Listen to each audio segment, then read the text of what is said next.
Hello my dear students, ಹೇಗಿದ್ದೀರೆಲ್ಲರೂ? Welcome to Pallavi tutorials. ಮಕ್ಕಳೇ, ನಾಳೆ ನಡೆಯುವಂಥ ಸೆಕೆಂಡ್ PUC ಇತಿಹಾಸ ವಿಷಯಕ್ಕೆ ಸಂಬಂಧಪಟ್ಟಾಗೆ 1 ಅಂಕದ ಬಹುಮುಖ್ಯ ಪ್ರಶ್ನೆಗಳು ಯಾವುದು ಅನ್ನೋದನ್ನು ಹೇಳ್ತಾ ಇದ್ದೀನಿ. ಸೊ ಭಾಗ ಎಲ್ಲಿ ಕವರ್ ಆಗುವಂಥ ಬಹು ಆಯ್ಕೆ ಪ್ರಶ್ನೆಗಳೇನಿದೆ 4 ಆಪ್ಷನ್ ಇರುತ್ತೆ. ಸರಿಯಾದ ಉತ್ತರವನ್ನು ಆರಿಸಿ ಬರೀಬೇಕು. ನಿಮ್ಮ 3 ಮಾದರಿ ಪ್ರಶ್ನೆ ಪತ್ರಿಕೆಯಲ್ಲಿರುವಂಥ ಪ್ರಶ್ನೆಗಳು ಒಂದಕ್ಕೊಂದು ಸಂಬಂಧ ಇಲ್ಲ. ಕೆಲವೊಂದು ಅಧ್ಯಾಯದಲ್ಲಿ ಮಾತ್ರ ಪ್ರಶ್ನೆಗಳು ರಿಪೀಟ್ ಆಗಿದೆ. ಹಾಗಾಗಿ ಒಂದಿಷ್ಟು ಅಧ್ಯಾಯಗಳು ಯಾವುದು ಓದಬೇಕು ಅನ್ನುವಂಥ ಲಿಸ್ಟನ್ನು ನಾನಿಲ್ಲಿ ಮಾಡಿಟ್ಟಿದ್ದೀನಿ. ಸೊ ಅದಿಷ್ಟು ನೀವು ಓದ್ಕೊಳ್ಬೇಕಾಗುತ್ತೆ. ಈ ಒಂದು ವಿಡಿಯೋದಲ್ಲಿ ಆದಷ್ಟು ಪ್ರಶ್ನೆ ಮತ್ತು ಅದಕ್ಕೆ ಉತ್ತರವನ್ನು ಕವರ್ ಮಾಡ್ತೀನಿ. ನಿಮ್ಮ 3 ಮಾದರಿ ಪ್ರಶ್ನೆ ಪತ್ರಿಕೆಗಳನ್ನು ಗಮನಿಸಿದಾಗ ಅಧ್ಯಾಯ 2, ಅಧ್ಯಾಯ 4, 5.3, 5.5, 4.8, 4.7, 7.1, 7.3, 7.7 ಹಾಗೂ 7.2 ಮತ್ತು 6 ಇದಿಷ್ಟು ಅಧ್ಯಾಯಗಳಲ್ಲಿ ನಿಮಗೆ ಬಹು ಆಯ್ಕೆ ಪ್ರಶ್ನೆಗಳು ಕವರ್ ಆಗುತ್ತೆ. ಸೊ ಇದು ಮಾದರಿ ಪ್ರಶ್ನೆ ಪತ್ರಿಕೆಯ ಬ್ಲೂ ಪ್ರಿಂಟ್ ಪ್ರಕಾರ ಇದಿಷ್ಟು ಅಧ್ಯಾಯಗಳಲ್ಲಿ ನೀವು ಓದ್ಕೊಳ್ಬೇಕಾಗತ್ತೆ. ಇದರಲ್ಲಿ ನಿಮ್ಮ ಹೋದ ವರ್ಷದ 2024ರ ವಾರ್ಷಿಕ ಪರೀಕ್ಷೆಯಲ್ಲಿ ಏನು ಪ್ರಶ್ನೆಗಳು ಬಂದಿತ್ತು ಅದನ್ನು ಗಮನದಲ್ಲಿ ಇಟ್ಕೊಂಡು ಬಹುಮುಖ್ಯ ಪ್ರಶ್ನೆಗಳನ್ನು ಕೊಟ್ಟಿದ್ದೀನಿ, ನೋಡ್ಕೊಳ್ಳಿ. ಮೊದಲ ಪ್ರಶ್ನೆ, ಈ ಸ್ಥಳವನ್ನು ಮಡಿದವರ ದಿಬ್ಬ ಎಂದು ಕರೆಯಲಾಗಿದೆ. ಮೊಹೆಂಜೊದಾರೋ. ಸರಿಯಾದ ಉತ್ತರ ಮೊಹೆಂಜೊದಾರೋ. ಯಾವ ಶಾಸನ ಯುದ್ಧ ಭೂಮಿಯಲ್ಲಿ ಉರುಳಿ ಬೀಳುತ್ತಿರುವ ತನ್ನ ರಣಗಜಗಳನ್ನು ಕಂಡು ಹರ್ಷನ ಹರ್ಷ ಹಾರಿ ಹೋಯಿತು ಎಂದು ಉಲ್ಲೇಖಿಸುತ್ತದೆ? ಐಹೊಳೆ ಶಾಸನ. ಪುರಂದರ ಒಪ್ಪಂದಕ್ಕೆ ಸಹಿ ಹಾಕಿದವರು ಶಿವಾಜಿ ಮತ್ತು ಜೈಸಿಂಗ್, ಅಥವಾ ಶಿವಾಜಿ ಮತ್ತು ಜೈಸಿಂಗ್ ನಡುವೆ ಯಾವ ಒಪ್ಪಂದ ನಡೆಯಿತು? ಪುರಂದರ ಒಪ್ಪಂದ. ಭಾರತದ ಪ್ರಥಮ ಸ್ವಾತಂತ್ರ್ಯ ಸಂಗ್ರಾಮಕ್ಕೆ ಸಂಬಂಧಿಸಿದ ಕೆಳಗಿನ ಯಾವ ಜೋಡಿ ಸರಿಯಾಗಿದೆ? ಕಾನ್ಪುರ ದಂಗೆ, ನಾನಾ ಸಾಹೇಬ್. ಹಾಗಾಗಿ ಕಾನ್ಪುರ, ನಾನಾ ಸಾಹೇಬ್ ಸರಿಯಾದ ಉತ್ತರ. ರಾಜ್ಯ ಪುನರ್ ವಿಂಗಡಣೆ ಸಮಿತಿಯ ಚೇರ್ಮನ್ ಯಾರು ಅಂತ ಹೇಳಿದರೆ ಫಜಲ್ ಅಲಿ. ಮುಂದಿನ ಪ್ರಶ್ನೆ, ಈ ಕೆಳಗಿನವರುಗಳಲ್ಲಿ ಯಾರು ಭಾರತದ ಮೇಲೆ ದಾಳಿ ಮಾಡಿದವರಲ್ಲ? ರೋಮನ್ನರು. ಗುಪ್ತ ಶಕೆ, ಸಾಮಾನ್ಯ ಶಕ ವರ್ಷ 320. ಶಿವಾಜಿ ಮತ್ತು ಜೈಸಿಂಗ್ ಅವರ ನಡುವೆ ಆದ ಒಪ್ಪಂದ ಪುರಂದರ ಒಪ್ಪಂದ. ನೋಡಿ, ರಿಪೀಟ್ ಆಗಿದೆ, ಅದೇ ಪ್ರಶ್ನೆ ಉಲ್ಟಪಲ್ಟ ಮಾಡಿಕೊಟ್ಟಿದ್ದಾರೆ. ಭಾರತದಲ್ಲಿ ಡಚ್ಚರ ರಾಜಧಾನಿ ಪುಲಿಕಾಟ್. ಮಧ್ಯವರ್ತಿಗಳಿಲ್ಲದೆ 50% ಕಂದಾಯವನ್ನು ರೈತರು ಸರ್ಕಾರಕ್ಕೆ ಪಾವತಿ ಮಾಡುವ ಪದ್ಧತಿ ರೈತವಾರಿ ಪದ್ಧತಿ. ನೆಕ್ಸ್ಟ್ ಮುಂದಿನ ಪ್ರಶ್ನೆ, ಪ್ರತಿಪಾದನೆಯನ್ನು ಕೊಟ್ಟಿದ್ದಾರೆ, ಕಾರಣ ಕೊಟ್ಟಿದ್ದಾರೆ, ಸರಿಯಾದದನ್ನು ಆರಿಸಿ ಬರಿಬೇಕು. ಇಲ್ಲಿ ಎ ಮತ್ತು ಬಿಗಳೆರಡೂ ಸರಿಯಾಗಿದೆ. ಕಾರಣ ಎ, ಭಾರತದ ಉತ್ತರ ಭಾಗವನ್ನು ಆರ್ಯವರ್ತ ಎಂದು ಕರೆಯಲಾಗಿದೆ. ಕಾರಣ ಇದು ಆರ್ಯರ ನೆಲೆಯಾಗಿದ್ದರಿಂದ ಆರ್ಯವರ್ತವೆಂದು ಕರೆಯಲ್ಪಟ್ಟಿತ್ತು ಅಂತ ಇದೆ. ಎ ಮತ್ತು ಬಿಗಳೆರಡೂ ಸರಿ. ಅರಬ್ ಪ್ರವಾಸಿ ಸುಲೈಮನ್ ಯಾರ ಆಸ್ಥಾನಕ್ಕೆ ಭೇಟಿ ನೀಡಿದನು? ವೆರಿ ವೆರಿ ಇಂಪಾರ್ಟೆಂಟ್ ಟಾಪಿಕ್, ನಾವು ಓದುವಾಗ ಸಾಕಷ್ಟು ಸಲ ರಿಪೀಟ್ ಆಗಿದೆ.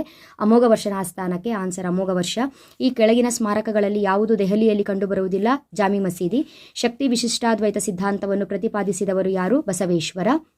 ಮುಂದಿನ ಪ್ರಶ್ನೆ, ರಕ್ಷಿಸು ಕರ್ನಾಟಕ ದೇವಿ ಗೀತೆಯನ್ನು ರಚಿಸಿದವರು ಶಾಂತಕವಿ.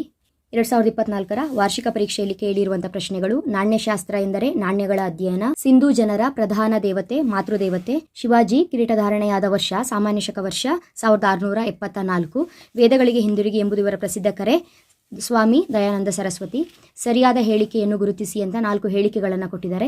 ಇದರಲ್ಲಿ ಸರಿಯಾದ ಹೇಳಿಕೆ, ಉಮೇಶ್ ಚಂದ್ರ ಬ್ಯಾನರ್ಜಿಯವರು ಭಾರತೀಯ ರಾಷ್ಟ್ರೀಯ ಕಾಂಗ್ರೆಸ್ನ ಪ್ರಥಮ ಅಧಿವೇಶನದ ಅಧ್ಯಕ್ಷತೆ ವಹಿಸಿದ್ದರು. ಮುಂದಿನ ಪ್ರಶ್ನೆ, ನಾಣ್ಯಶಾಸ್ತ್ರ ಎಂದರೆ ನಾಣ್ಯಗಳ ಅಧ್ಯಯನ. ಆರ್ಯರ ಪ್ರಮುಖ ಕಸುಬು ಕೃಷಿ. ಮರಾಠ ರಾಜ್ಯದ ಸ್ಥಾಪಕ ಶಿವಾಜಿ. ಇವುಗಳಲ್ಲಿ ಸರಿಯಾದ ಜೋಡಣೆಯನ್ನು ಗುರುತಿಸಿ ಅಂತ ಇದೆ. ಯಾರ್ಯಾರು ಯಾವ ಒಂದು ಸಿದ್ಧಾಂತಗಳನ್ನು ಪ್ರತಿಪಾದನೆ ಮಾಡಿದ್ದಾರೆ ಅನ್ನೋದು ನಿಮಗೆ ಗೊತ್ತಿರುತ್ತೆ. ಇಲ್ಲಿ ಸರಿಯಾದದ್ದು ಶಂಕರಾಚಾರ್ಯ ಅದ್ವೈತ, ಮಧ್ವಾಚಾರ್ಯ ದ್ವೈತ, ಶಂಕರಾಚಾರ್ಯ ಅದ್ವೈತ, ರಾಮಾನುಜಾಚಾರ್ಯ ವಿಶಿಷ್ಟಾದ್ವೈತ, ಬಸವೇಶ್ವರ ಶಕ್ತಿ ವಿಶಿಷ್ಟಾದ್ವೈತ ಗೊತ್ತಿರಬೇಕು. ಪ್ಲಾಸಿ ಕದನ ನಡೆದ ವರ್ಷ ಯಾವುದು? 1757. ಮುಂದಿನ ಒಂದು ಪ್ರಶ್ನೆ ಪತ್ರಿಕೆಯಲ್ಲಿರುವಂಥ ಪ್ರಶ್ನೆ 2023ರ ವಾರ್ಷಿಕ ಪರೀಕ್ಷೆ ಬಹುಮುಖ್ಯವಾಗಿದೆ, ನೋಡ್ಕೊಳ್ಳಿ ಒಂದ್ಸಲ. ನಾಣ್ಯಶಾಸ್ತ್ರ ಎಂದರೆ ನಾಣ್ಯಗಳ ಅಧ್ಯಯನ. ವೇದ ಎಂದರೆ ಜ್ಞಾನ. ವರ್ಧಮಾನನಿಗೆ ಜ್ಞಾನೋದಯವಾದ ಸ್ಥಳ ಜೃಂಬಿಕ. ಐಹೊಳೆ ಶಾಸನವನ್ನು ರಚಿಸಿದವರು ರವಿಕೀರ್ತಿ. ತಾಜ್ ಮಹಲ್ನ ಪ್ರಧಾನ ಶಿಲ್ಪಿ ಉಸ್ತಾದಿಸ. ವೆರಿ ಇಂಪಾರ್ಟೆಂಟ್, ತಾಜ್ ಮಹಲ್ನ ಪ್ರಧಾನ ಶಿಲ್ಪಿ ಉಸ್ತಾದಿಸ, ಇವರು ಪ್ರಧಾನ ಶಿಲ್ಪಿಯಾಗಿರ್ತಾರೆ. ಕಟ್ಟಿಸಿದವರು ಶಾಜಹಾನ್. ಮರಾಠ ರಾಜ್ಯದ ಸ್ಥಾಪಕ Shivaji. Very very important, repeat ಬರ್ತಾ ಇದೆ. ಬಸವೇಶ್ವರರ ಜನ್ಮಸ್ಥಳ ಭಾಗೇವಾಡಿ. ಭಾರತದಲ್ಲಿ ಫ್ರೆಂಚರ ರಾಜಧಾನಿ ಪಾಂಡಿಚೇರಿ. ನೆಕ್ಸ್ಟು, ಬ್ರಹ್ಮ ಸಮಾಜದ ಸ್ಥಾಪಕ ರಾಜಾರಾಮ್ ಮೋಹನ್ ರಾಯ್. ಏಕೀಕರಣದ ನಂತರ ಮೈಸೂರಿನ ಪ್ರಥಮ ಮುಖ್ಯಮಂತ್ರಿ ಎಸ್ ನಿಜಲಿಂಗಪ್ಪ. ಮುಂದಿನ ಬಹು ಆಯ್ಕೆ ಪ್ರಶ್ನೆ, ಉತ್ಖನನ ಎಂದರೆ ಮೂಲಾಧಾರಗಳನ್ನು ಹೊರತೆಗೆಯಲು ಕೈಗೊಳ್ಳುವ ವೈಜ್ಞಾನಿಕ ಭೂ ಅಗೆತ. ಆರ್ಯ ಎಂಬ ಪದದ ಅರ್ಥ ಕುಲೀನ. ವರ್ಧಮಾನ ಮಹಾವೀರ ಜನಿಸಿದ ಸ್ಥಳ ಕುಂದಗ್ರಾಮ. ಕನ್ನಡದ ಮೊದಲ ಶಾಸನ ಹಲ್ಮಿಡಿ ಶಾಸನ. ಮೊಘಲ್ ಸಂತತಿಯ ಸ್ಥಾಪಕ ಬಾಬರ್.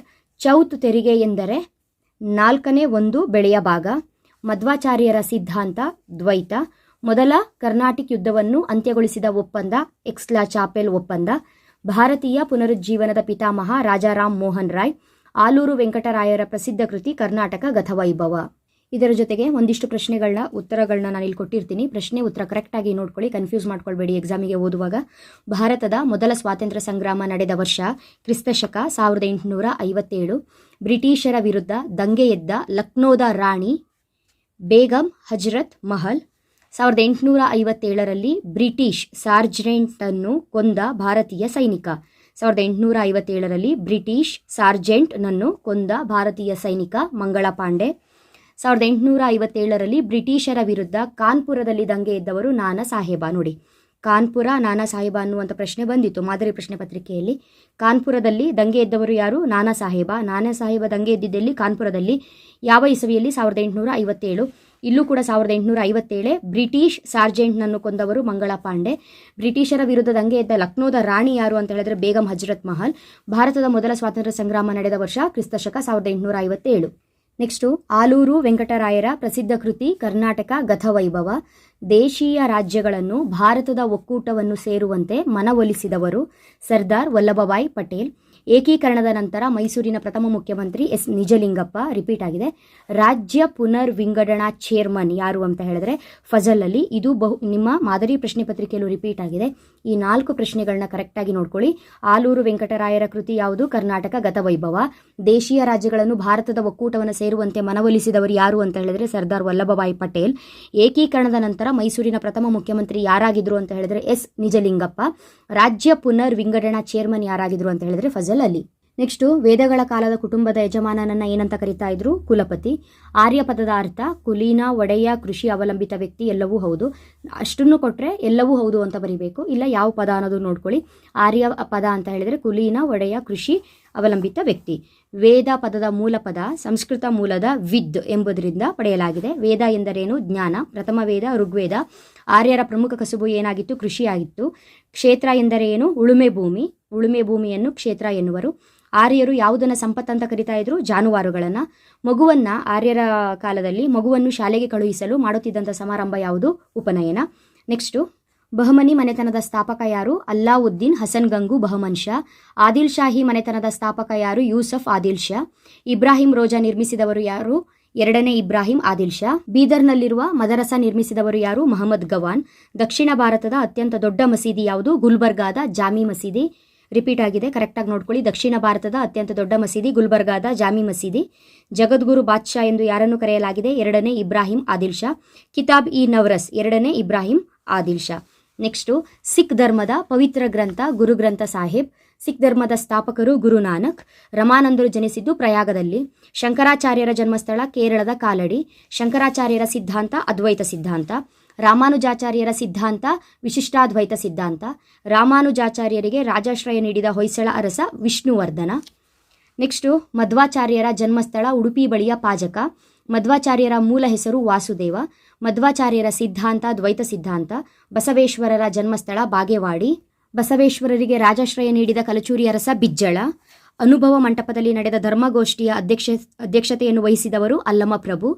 ಸೂಫಿ ಶಬ್ದ ಯಾವ ಪದದಿಂದ ಬಂದಿದೆ? ಸಾಫ್. ರಾಜಸ್ಥಾನದಲ್ಲಿ ತನ್ನ ಸಿದ್ಧಾಂತವನ್ನು ಜನಪ್ರಿಯಗೊಳಿಸಿದ ಕೃಷ್ಣನ ಭಕ್ತೆ ಯಾರು? ಮೀರಾಬಾಯಿ. ಚಿಸ್ತಿ ಪಂಥದ ಸ್ಥಾಪಕರು ಯಾರು? ಖ್ವಾಜಾ ಅಬ್ದುಲ್ ಚಿಸ್ತಿ. ಸುಹರ್ವರ್ದಿ ಪಂಥದ ಸ್ಥಾಪಕರು ಯಾರು? ಬಾಗ್ದಾದಿನ ಶೇಖ್ ಶಹಬುದ್ದೀನ್. ನೆಕ್ಸ್ಟು ಶಿವಾಜಿಯ ಬಿರುದು ಛತ್ರಪತಿ. ಶಿವಾಜಿಯ ಗುರು ಯಾರು? ದಾದಾಜಿ ಕೊಂಡದೇವ. ಇದು ನಿಮ್ಮ ಮಾದರಿ ಪ್ರಶ್ನೆ ಪತ್ರಿಕೆಯಲ್ಲಿ ರಿಪೀಟ್ ಆಗಿರುವಂಥ ಪ್ರಶ್ನೆ. ಶಿವಾಜಿಯ ಕಿರೀಟ ಧಾರಣೆಯಾದ ವರ್ಷ 1674. ಶಿವಾಜಿ ಮತ್ತು ಜೈಸಿಂಗ್ ನಡುವೆ ಸಹಿ ಹಾಕಲಾದ ಒಪ್ಪಂದ ಯಾವುದು? ಪುರಂದರ ಒಪ್ಪಂದ. ಅಥವಾ ಪುರಂದರ ಒಪ್ಪಂದ ಯಾರ ನಡುವೆ ನಡೆಯಿತು? ಶಿವಾಜಿ ಮತ್ತು ಜೈಸಿಂಗ್. ಶಿವಾಜಿಯ ಮೇಲೆ ಪ್ರಭಾವ ಬೀರಿದಂತಹ ವ್ಯಕ್ತಿಗಳು ಯಾರು? ಇಲ್ಲಿ ಕೊಟ್ಟಿದ್ದಾರೆ ತುಕಾರಾಮ್, ಗುರುನಾನಕ್, ಮೀರಾಬಾಯಿ, ಶಹಾಜಿ ಅಂತ. ಆನ್ಸರು ತುಕಾರಾಮ್. ಅಥವಾ ಈ ಜಾಗದಲ್ಲಿ ಸಂತ ರಾಮದಾಸ್ ಅಂತಿದ್ರು ಕೂಡ ಆಗುತ್ತೆ. ಕಾರಣ ಶಿವಾಜಿಯ ಮೇಲೆ ಪ್ರಭಾವ ಬೀರಿದ ವ್ಯಕ್ತಿಗಳು ತುಕಾರಾಮ್ ಮತ್ತು ಸಂತ ರಾಮದಾಸ್. ಮರಾಠ ಸಾಮ್ರಾಜ್ಯದ ಸ್ಥಾಪಕರು ಯಾರು? ಶಿವಾಜಿ. ಚೌತ್ ಎಂದರೇನು? ಭೂ ಕಂದಾಯ ಅಥವಾ ತೆರಿಗೆ. ನೆಕ್ಸ್ಟು 7.1ರಲ್ಲೂ ಕೂಡ ಪ್ರಶ್ನೆ ರಿಪೀಟ್ ಆಗಿದೆ ನಿಮಗೆ. ಭಾರತದಲ್ಲಿ ಡಚ್ಚರ ರಾಜಧಾನಿ ಪುಲಿಕಾಟ್. ಭಾರತದಲ್ಲಿ ಫ್ರೆಂಚರ ರಾಜಧಾನಿ ಪಾಂಡಿಚೇರಿ. ಫ್ರೆಂಚರು ಪಾಂಡಿಚೇರಿ, ಡಚ್ಚರು ಪುಲಿಕಾಟ್.